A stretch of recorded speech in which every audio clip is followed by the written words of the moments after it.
بسم اللہ الرحمن الرحیم۔ السلام علیکم خواتین و حضرات۔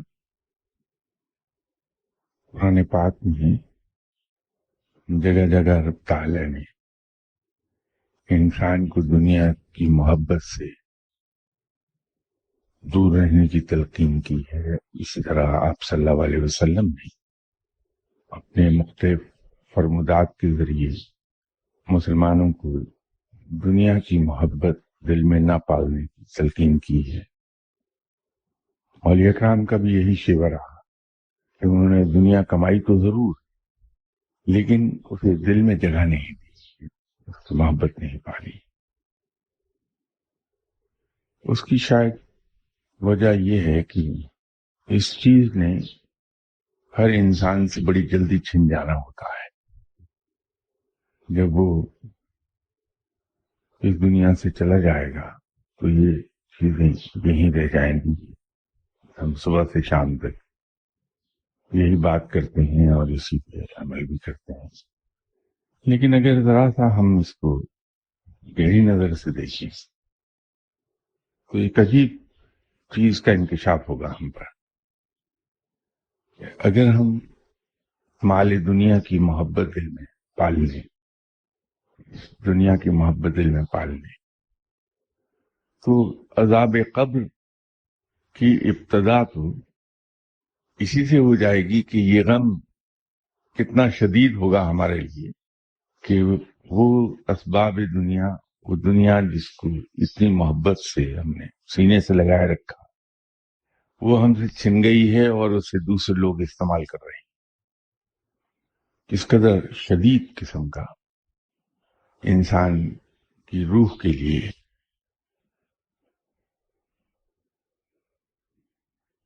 یہ صدمہ ہوگا۔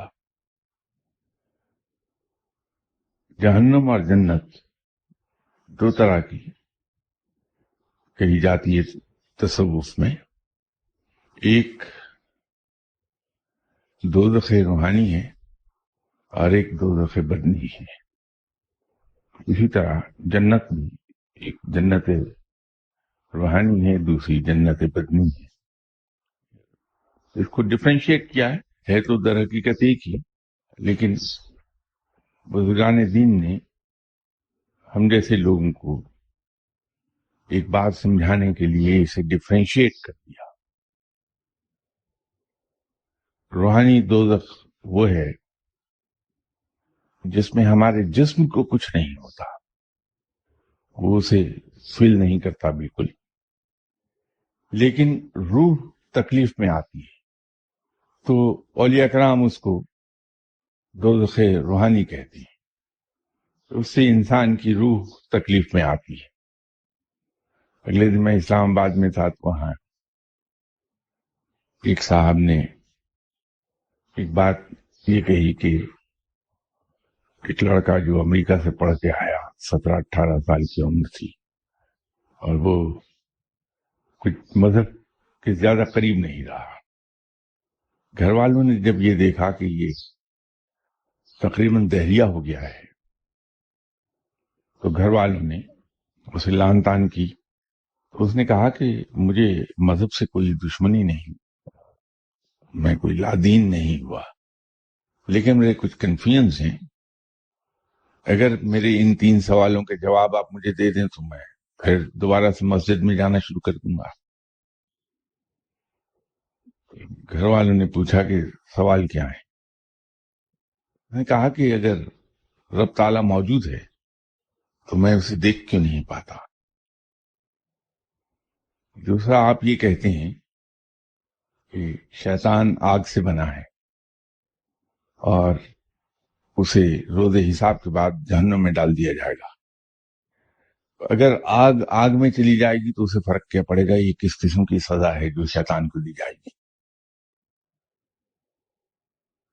تیسرا سوال بھی ایسا ہی تھا کچھ، تو گھر والے بھی اس پہ چکر کھا گئے کہ اس کا جواب کیا دیا جائے۔ تو انہوں نے ادھر ادھر بھاگ دوڑ کی کہ ہمارا بیٹا دین سے دور ہوتا جا رہا ہے تو کوئی ہماری مدد کر دے۔ تو ایک فقیر آدمی ان کے ہاتھ لگ گیا. اس نے کہا کہ یہ سوالوں کے جواب میں آسانی سے دے دوں گا. تو وہ اس فقیر کو گھر لے آئے اور اس سے بیٹے سے ملوایا. تو فقیر نے پوچھا کہ بیٹا کیا مسئلہ ہے؟ اس نے کہا یہ 3 سوال ہیں لیکن ان کے جواب مجھے ایک فقرے میں چاہیے. میں 2-4 دن کی لیکچر نہیں سنوں گا. فقیر نے کہا کہ اچھا تم سوال کر لو. تو جب اس نے سوال کیے تو سوال کا جواب دینے کے بجائے اس فقیر نے ایک بہت زناٹے دار تھپڑ اس بچے کے منہ پہ مار دیا. تو لڑکے نے کہا کہ یہ کیا کر رہے ہیں آپ؟ تو جواب دینے والے تھے میرے سوال کا. انہوں نے کہا یہ جواب کیا ہے؟ یہ بتاؤ کہ یہ تھپڑ لگنے سے تمہیں درد ہوئی؟ کہ ہاں ہوئی. اس نے کہا درد کو دیکھا؟ کہ نہیں. درد محسوس کی؟ کہ جی ہاں ہو رہی ہے درد. کیا؟ تو ایسی رب ہے اس کو محسوس کرو بجائے دیکھنے کے. اور دوسرا اس نے کہا کہ دیکھو اس ہاتھ سے میں نے تمہیں تھپڑ مارا، یہ میرا ہاتھ کس چیز کا بنا ہے؟ اس نے کہا کہ آبویسلی گوشت کا بنا ہوا ہے. اس نے کہا کہ تمہارے گال پر میں نے تھپڑ مارا ہے، یہ کس چیز کا بنا ہے؟ اس نے کہا گوشت. کہ جب گوشت سے ٹکرایا تو کوئی فرق پڑا؟ درد ہوئی؟ ایسی ہی آگ جب آگ میں ڈالی جائے گی تو یہی فرق پڑے گا وہاں. بات یہ ہے کہ یہ جو دوزخ روحانی ہے، تصوف میں دوزخ روحانی اس کو کہتے ہیں جس میں انسان کی روح کو تکلیف پہنچتی ہے. آپ صلی اللہ علیہ وسلم نے بھی اور رب تعالی نے بھی ہمیں اس روحانی عذاب سے بچانے کے لیے ایک تلقین تو یہ فرما دی کہ مال دنیا سے محبت نہ پالیں، تاکہ جب انسان اس دنیا سے چلا جائے تو اس کی روح کو یہ دیکھ دیکھ کے تکلیف نہ ہو کہ وہ مال دنیا جس کے لیے میں نے دنیا بھر کے فریب کیے، جھوٹ بولے، دغا دیا، لوگوں کو کنجوسی کرتا رہا، وہ سب اب دوسرے استعمال کر رہے ہیں اور اس سے عیش کر رہے ہیں.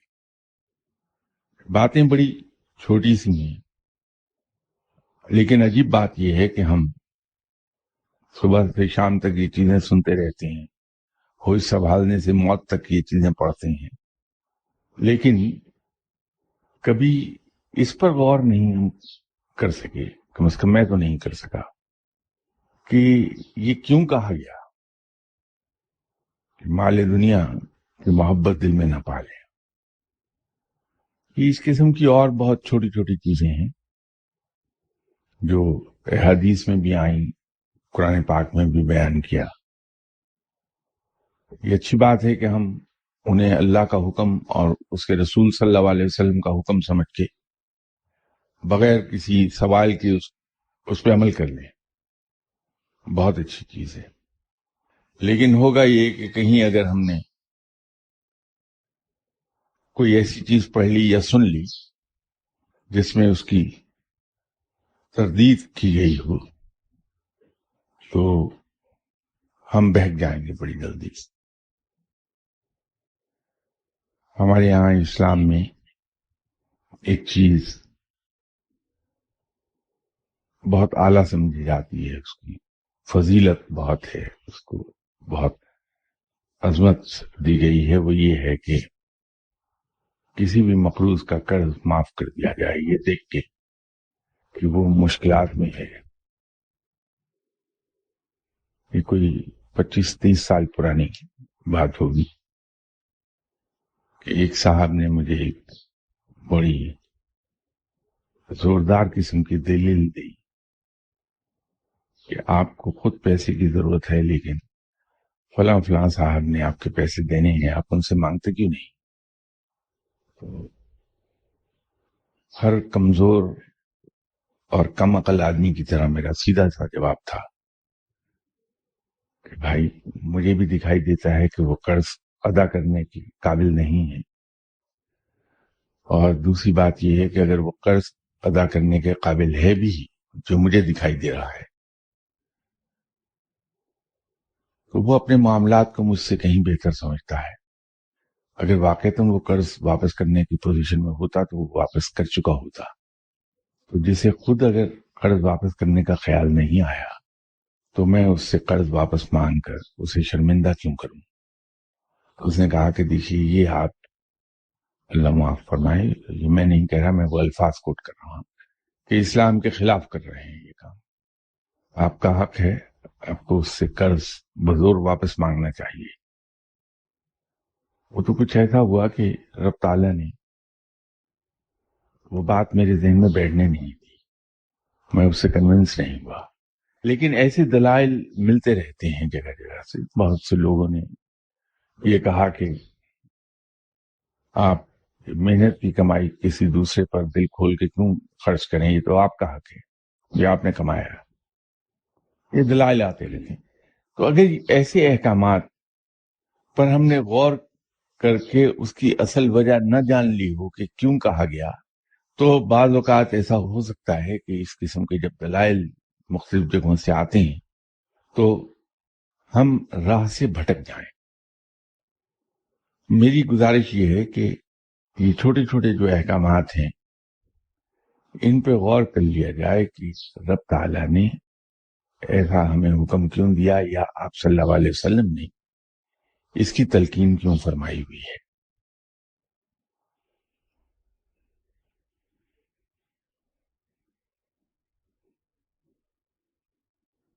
یہ کسی صاحب نے سوال دیا ہے کہ اللہ تعالیٰ فرماتے ہیں کہ میں نے دین اسلام میں اپنی نعمتیں بدرجاتم ڈال دی ہیں، کیا کیا جائے کہ ان نعمتوں کے حقدار ہو سکیں. محنت تو بہت ہے لیکن اس کی کوئی ڈائریکشن نہیں. بھائی یہ سوال پوچھنے کی ہمیں نوبت ہی نہیں آتی اگر دو چیزیں ہم ذہن میں رکھ لیں کہ قرآن پاک کے 30 سپاروں میں انہی چیزوں کی تلقین ہے کہ اگر تم یہ کر لو تو دنیا میں بھی سرخرو ہو جاؤ گے اور آخرت میں بھی، اور اللہ کی نعمتوں کی بارش ہونے لگتی ہے انسان پر. اگر قرآن ہم نہیں سمجھ پاتے تو آپ صلی اللہ علیہ وسلم کی عملی زندگی ہمارے سامنے موجود ہے. ہم کچھ بھی نہ کریں، بغیر کچھ سوچے سمجھے، بغیر جانے، اگر ہم اس پہ عمل کر لیں، اتباع سنت کر لیں، تو وہ تمام نعمتیں اویل کر لیں گے ہم. یہ بڑا سادہ سا معاملہ ہے. کہیں بھی کسی تفسیر میں، کسی عالم کی باتوں میں کہیں کچھ ڈھونڈنے کی ضرورت نہیں ہے. آنکھیں بند کر کے صرف ایک کام کر لیں کہ آپ صلی اللہ علیہ وسلم کی حیات طیبہ کی اتباع کرتے چلے جائیں. اسلام پہ عمل ہو جائے گا اور نعمتیں مل جائیں گی سب کے سب. صحابہ کرام نے اسی طرح یہ نعمتیں اکٹھی کی تھیں، اولیاء کرام اسی طرح یہ نعمتیں اکٹھی کرتے ہیں. ان کے علاوہ اور جو نیک لوگ ہیں وہ بھی اسی طرح اکٹھی کرتے ہیں نعمتیں.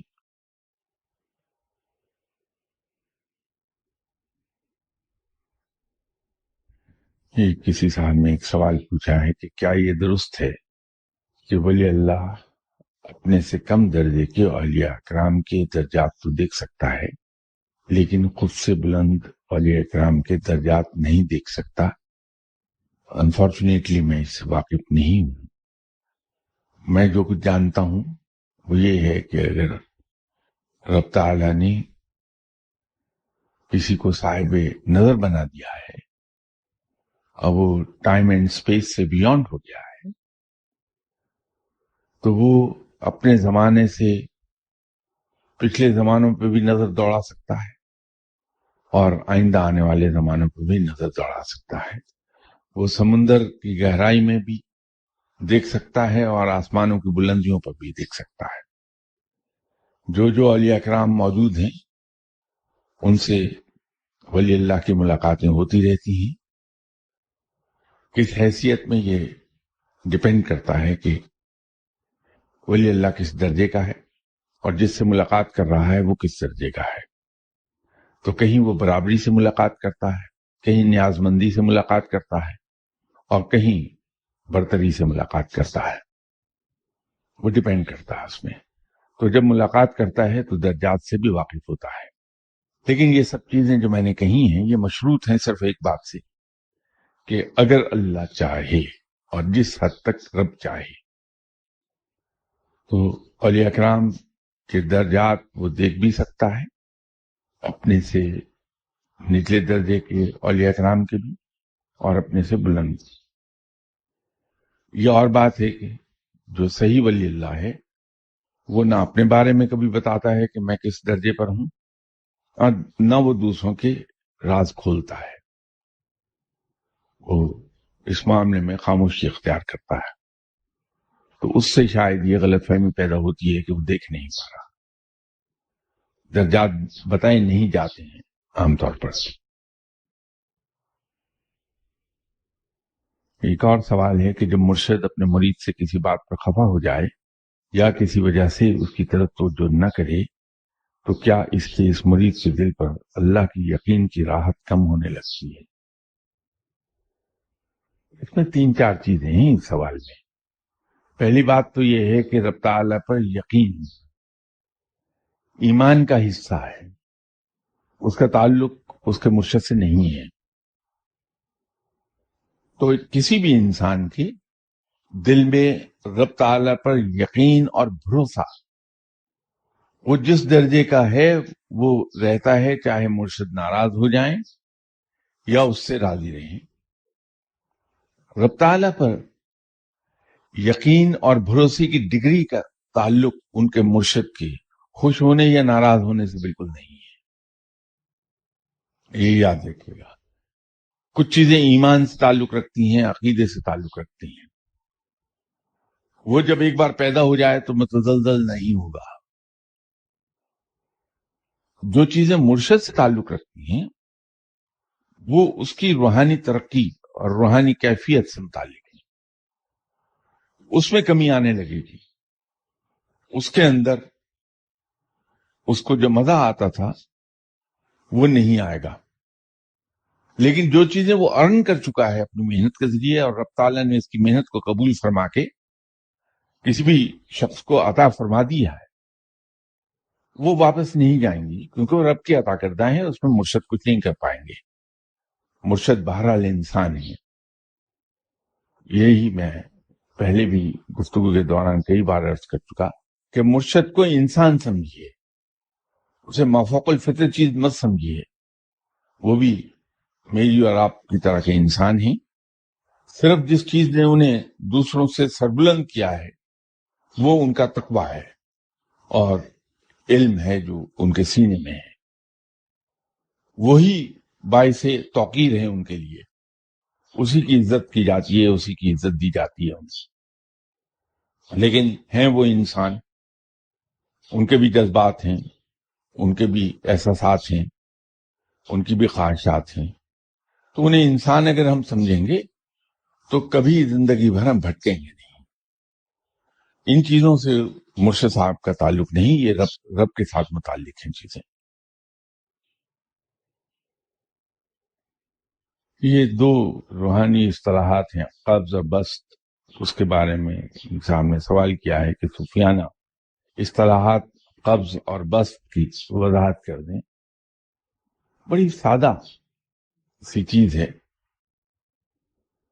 دونوں الفاظ سیلف ایکسپلینیٹری ہیں، ان سے اپنی خود ہی یہ وضاحت کر رہے ہیں. جب کسی شخص پر اس کے کسی فعل کے نتیجے میں، اس کی کسی غلطی کے نتیجے میں اس کے روحانی معاملات کسی ایک جگہ پر جا کے رک جائیں، وہ آگے نہ بڑھ پائیں یا وہ سلسلہ بند ہو جائے، رک جائے، تو وہ اس کو کہتے ہیں انقباض. وہ انقباض میں مبتلا ہو گیا ہے، باوجود محنت کرنے کے کہیں پہنچ نہیں پا رہا. انقباض لفظ قبض سے نکلا ہے. لیکن کسی بزرگ کی نگاہ اگر اس نے ڈال دی اس کے دل پر اور ان معاملات کو کھول دیا، اس کے معاملات پھر چلنے لگ گئے، تو وہ بست کھلنے کے معنوں میں آ جائے گا، یا آنکھوں پر پردہ پڑا تھا، ہٹ نہیں رہا تھا، کسی بزرگ نے انہیں کچھ پڑھنے کو بتا دیا، خود نظر ڈال دی، خود محنت کر دی، تو اس کے معاملات جب کھل گئے، اس کی نظر کھل گئی، تو بس میں آ جائے گا۔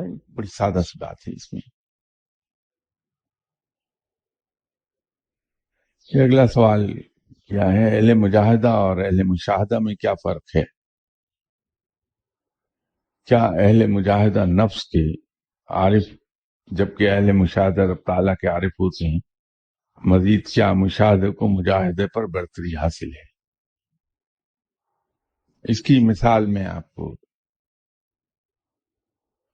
دنیاوی تعلیم کے ذریعے عرض کر دیتا ہوں کہ یہ اگر کوئی یہ کہے کہ 14 جماعت پاس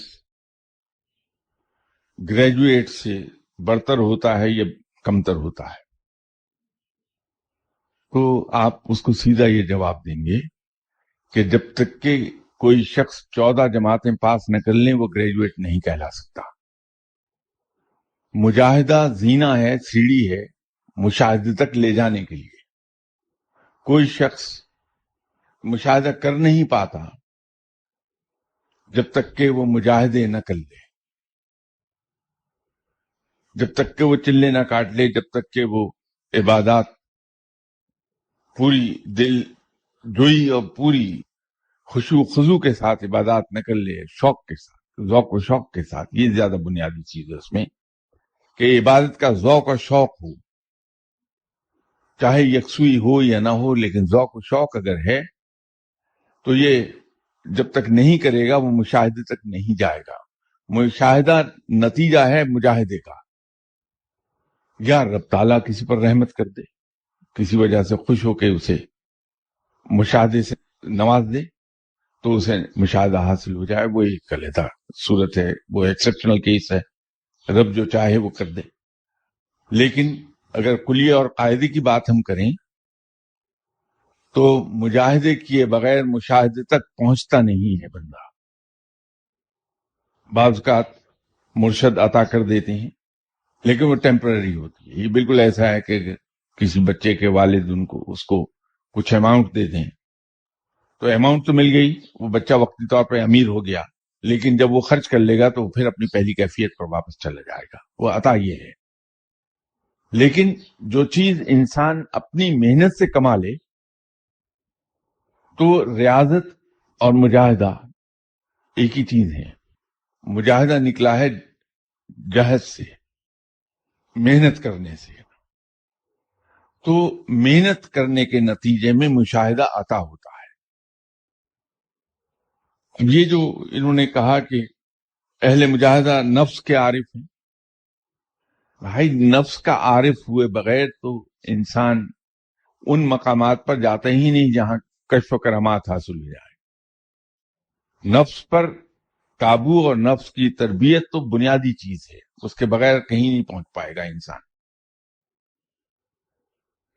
یہ تصوف بدنام ہی ان چیزوں سے ہوا کہ لوگوں نے تصوف کو کوئی ایسی چیز بنا دیا جس تک رسائی ہو نہیں سکتی، جس تک پہنچنے کے بہت ایسے مراحل ہیں جو طے ہو ہی نہیں سکتے۔ بڑی بڑی اس میں اصطلاحات استعمال کر لیں، بھاری بھرکم الفاظ استعمال کر لیے، اب وہ کسی کی سمجھ میں آ نہیں رہے۔ نتیجہ یہ ہے کہ تصوف کے بارے میں ایک خیالی دنیا بنتی چلی گئی لوگوں کے نزدیک۔ یہ کچھ بھی نہیں ہے تصوف، میں آپ کو یقین دلاتا ہوں کہ بہت ہی معمولی چیز ہے۔ یہ شریعت پر عمل کرنے کی ٹریننگ کا نام تصوف ہے، یوں کہہ لیجیے آپ سادہ الفاظ میں۔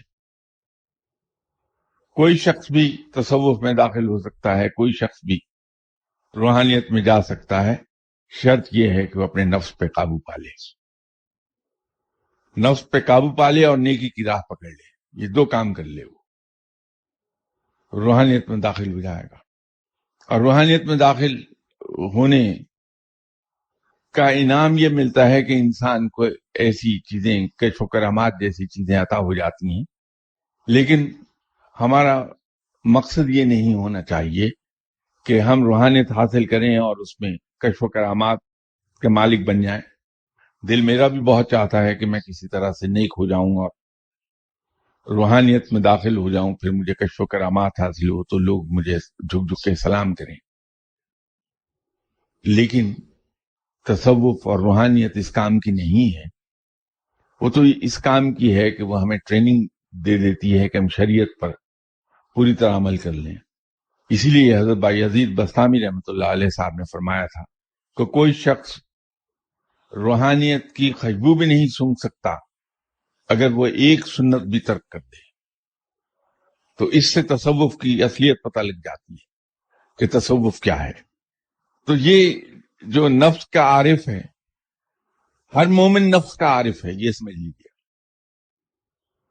مسلمان تو ہم سب ہیں جو کلمہ پڑھتے ہیں، لیکن مومن وہ ہے جو اسلامی احکامات پر پوری طرح سے عمل پیرا ہوتا ہے، یا دوسرے لفظوں میں آپ صلی اللہ علیہ وسلم کی حیات طیبہ کی اتباع کرنے لگتا ہے. وہ مومن کے درجے پر چلا جاتا ہے. اور رب تعالیٰ کے عارف، یہ اصطلاح خوب ہے، میرے پڑھنے میں کبھی نہیں آئی کہ کوئی رب تعالیٰ کا عارف ہے. سب کائنات رب کی ہے، ہم سبھی رب کے ہیں. میں بھی رب سے کہتا ہوں کہ یا باری تعالیٰ مجھ کو اچھی طرح معلوم ہے اور مجھے اس میں کوئی شبہ نہیں کہ میں تیری کائنات کا سب سے گناہگار ترین شخص ہوں. لیکن تو دلوں کے بھید جانتا ہے، تو جانتا ہے کہ میرے دل میں تیرے بارے میں کیا ہے. میں تجھے سچے دل سے اپنا رب مانتا ہوں اور اپنے آپ کو تیرا بندہ. میں تیرا ہوں، جیسا بھی ہوں سینے سے لگا دے. تو مجھ جیسا گناہگار بھی اسی پروردگار کا ہے جس کے آپ جیسے نیک لوگ ہیں، جس رب کے بندے. تو رب کا عارف تو ہر کوئی ہے. آپ صلی اللہ علیہ وسلم بھی رب کے تھے، اب ان سے بڑھ کر کیا ہوگا کوئی. اللہ کے بعد سب سے بڑی ہستی ہیں، وہ بھی رب کے بندے تھے. اور ایک طرف وہ بلندی ہے، آپ صلی اللہ علیہ وسلم جس بلندی پر فائز ہیں، دوسری طرف وہ پستی ہے جس میں گرا ہوا ہوں. تو مجھ جیسا انسان بھی اسی رب کا ہے. تو رب کے تو سبھی ہیں، رب کا عارف کیا ہوگا. البتہ یہ شاید غلط فہمی یہاں سے پیدا ہوئی کہ روحانیت میں 3 مقام آتے ہیں. ایک فقیر کا مقام ہے، دوسرا صوفی ہے، تیسرا پیر ہے. یہ یہاں کسی گفتگو میں اس کا ذکر ہوا تھا. فقیر وہ ہے جو اللہ کی راہ پہ چل رہا ہے، چلنا شروع ہوا ہے. وہ فرض عبادات بھی کرتا ہے، وہ نیکی بھی کرتا ہے، نفلی عبادات بے پناہ کرتا ہے، مجاہدے بے پناہ کرتا ہے. یہ جو لفظ نفس کا عارف جہاں سے ڈیرائیو کیا گیا ہوگا وہ یہ ہے غالباً کہ وہ مجاہدے اور ریاستیں اور چلے بہت کرتا ہے، اس کو کرنے پڑتے ہیں. اس کے ساتھ ساتھ رب تعالیٰ اسے چکی کے 2 پارٹوں میں ڈال کے پیس رہا ہوتا ہے. وہ اس لیے نہیں کہ اس کو سزا دے رہا ہے کہ تم میری راہ پر کیوں چلا، بلکہ اس لیے کہ وہ اس کی ٹریننگ کا حصہ ہے. تو اس کی ہڈیوں کا سرما رب بنا رہا ہوتا ہے اس کو چکی کے 2 پارٹوں میں ڈال کے.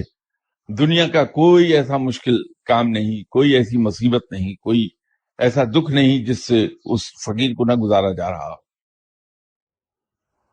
تو اس مقام پر وہ فقیر کہہ جاتا ہے. اب وہ اپنے نفس کو کچل رہا ہے، ادھر رب تعالیٰ اس کی خواہشات کو کچل رہا ہے، رب تعالیٰ اس کی ایگو کو کچل رہا ہے ان مصیبتوں میں ڈال کے. جھٹکے پر جھٹکا دے رہا رب اسے. یہ اس کی ٹریننگ ہے کہ اس کے اندر ضبط اور برداشت انتہا درجے کی پیدا کی جا رہی ہے، سب انتہا درجے کا پیدا کیا جا رہا ہے. اس میں اپنے خواہشات کو نیگیٹ کرنے کی تربیت مل رہی ہے اس کو. وہ جب یہ مجاہدے کر رہا ہے، ریاض سے کر رہا ہے، تو فقیر ہے. جب اس کی ٹریننگ مکمل ہو جاتی ہے تو وہ صوفی کے مقام پر چلا جاتا ہے. صوفی کے مقام پر جا کے اس پہ سے یہ مصیبتیں اور یہ مشکلیں اور چکی کے دو پارٹوں میں ڈال کے جو اس کی ہڈیوں کا سرما بنایا جا رہا ہے وہ اس پر سے ہٹا دیا جاتا ہے. وہ صرف فرض عبادات اور نیکی پر رہ جاتا ہے, اسے زندگی آسان کر دی جاتی ہے. تو صوفی نیکی اور عبادت کے ذریعے سے منزلیں طے کرتا چلا جا رہا ہے حتیٰ کہ اس کو علم عطا ہو جاتا ہے, اور علم عطا ہونے کے بعد اس کو فہم و فراست, جو جس کو قرآن میں ریفر کیا اللہ نے کہ مومن کی فراست سے ڈرو کہ وہ میری نگاہ سے دیکھتا ہے, وہ اسے فہم و فراست عطا ہو جاتی ہے. تو جب اسے علم اور وہ فہم و فراست عطا ہوتی ہے تو وہ پیر کے مقام پر آ جاتا ہے. وہ پیر نہیں جو مجھ جیسے لوگ بننا چاہتے ہیں, میں بننا چاہتا ہوں. یہ پیر اپنے علم اور اپنی فہم و فراست کے ایک اعلیٰ مقام پر فائز انسان کو ہم کہتے ہیں. تو یہ فقیر, صوفی اور پیر کے یہ جو تین مقام ہیں, اس میں فقیر کے مقام سے شاید یہ کسی نے اس کو اس طرح سے کتاب میں ایکسپلین کرنے کی کوشش کی گئی ہو تو اس سے یہ غلط فہمی پیدا ہوئی کہ اہل مجاہدہ نفس کا عارف ہے اور اہل مشاہدہ اللہ کا عارف ہے. ایسی بات نہیں ہے. ایک اور سوال یہ ہے کہ اگر ہم کسی بزرگ سے اٹیچ ہوں اور اسی دوران کسی اور بزرگ سے ملا جائے کہ اللہ کے نیک بندوں سے ملنا چاہیے اور وہ بزرگ آپ کو اپنی طرف مائل کریں, یہ جانتے ہوئے بھی کہ آپ کسی اور سے نسبت رکھتے ہیں, تو ایسی سچویشن میں کیا کرنا چاہیے؟ روحانیت کا ایک اصول ہے کہ جب آپ کسی اہل علم کی ہاتھ پر بیعت ہو گئے ہیں تو آپ کو صرف انہی تک محدود رہنا چاہیے. آپ سلام کرنے کے لیے دوسرے اہل اللہ کے پاس جائیے, دوسرے اہل اللہ کے پاس جائیے ٹو پے یور ریسپیکٹس, لیکن نہ تو ان سے دعا کے لیے کہیے نہ کوئی اور ان سے مدد مانگیے. اگر وہ کہیں بھی تو ان سے کہیے کہ صاحب بڑی مہربانی, میں تو صرف آپ کی خدمت میں سلام عرض کرنے آیا تھا, وہ میں کر چلا, مجھے اجازت دیجیے, السلام علیکم کہہ کے چلے جائیے آپ.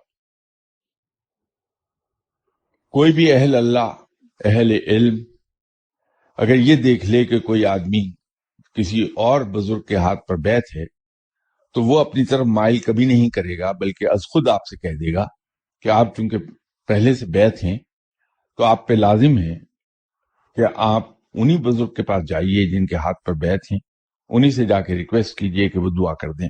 ہاں, اگر وہ آپ کو میری طرف ریفر کر دیں تو آ جائیے گا آپ میرے پاس. یہ ہر اہل علم اور جینوائن بزرگ آپ کو یہی کہے گا, کبھی آپ کو مائل نہیں کرتا.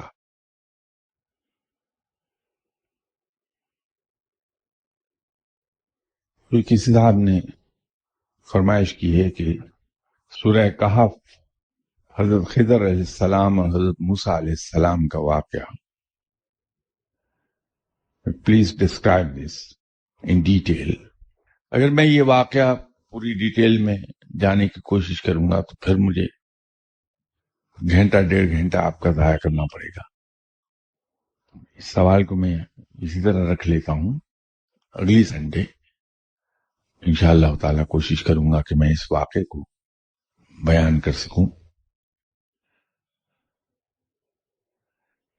ہارون رشید کے زمانے میں خاندان عباسیہ بنو عباس میں بڑے نامور حکمران گزرے ہیں. آپ کو اللہ نے عقل اور سمجھ بے پناہ عطا فرمائی تھی, اور اتنے ہی حاضر جواب بھی تھے. تو ہارون رشید کے زمانے میں کسی صاحب نے یہ دعویٰ کر دیا کہ میں پیغمبر ہوں, نعوذ باللہ, اور کہا کہ میں موسیٰ بن عمران ہوں. حضرت موسیٰ علیہ السلام کے والد صاحب کا نام عمران تھا, تو دعویٰ کیا کہ میں موسیٰ بن عمران ہوں.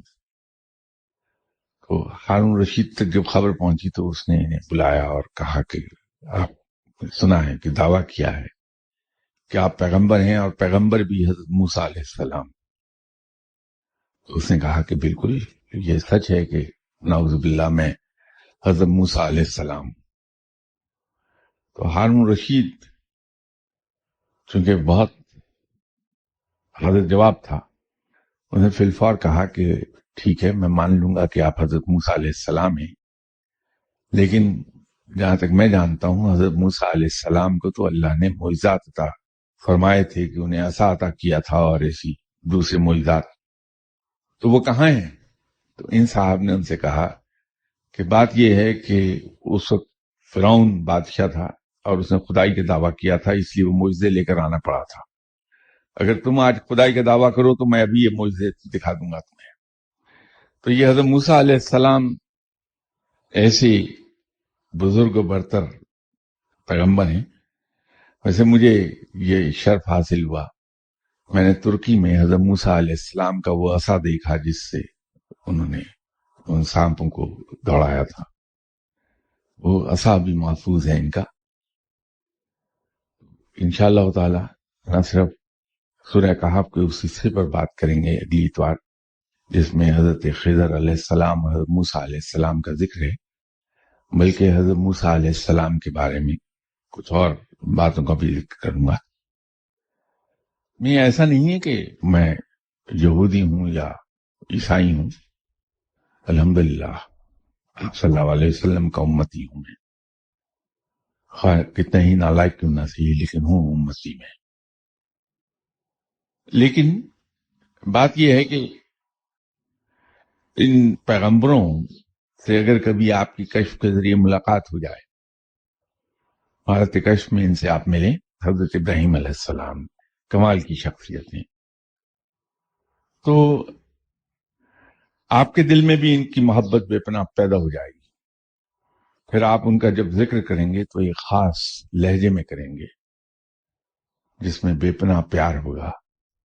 یہ ہم نالائقی دکھاتے ہیں کہ ہم جب دوسری اہل کتاب لوگوں کا ذکر کرتے ہیں تو ہمارے لہجے کچھ زیادہ درست نہیں ہوتے، ایسی بات نہیں ہے۔ کبھی آپ حالت کشف میں جا کے ان بزرگوں سے ملیے، ان پیغمبروں سے ملیے، تو انسان کو اندازہ ہوتا ہے کہ وہ کیا لوگ تھے، کیا ہستیاں تھیں، اور یہ ان کا حق ہے کہ ان سے جان توڑ پیار کیا جائے۔ اس قابل ہیں، اس لائق ہیں، بہت کمال کے لوگ۔ انشاءاللہ حضرت موسیٰ علیہ السلام کے بارے میں اگلی اتوار ذکر کریں گے۔